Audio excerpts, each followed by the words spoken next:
Сьогодні такий урочистий, Воскресіння святковий день, і таке небо чисте, чисте, і багато кругом пісень.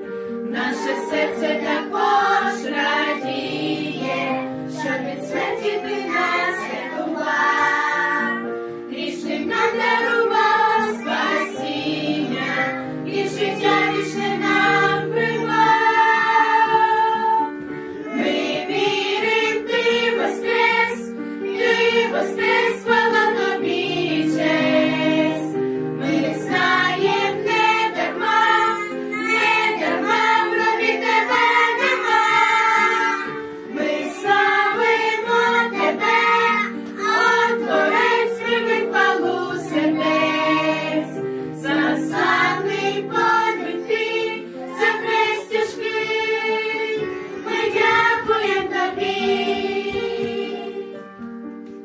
Тож ніхто нехай не сумує у цей світлий святковий день, бо надію Христос дарує тим, хто любить його і жде.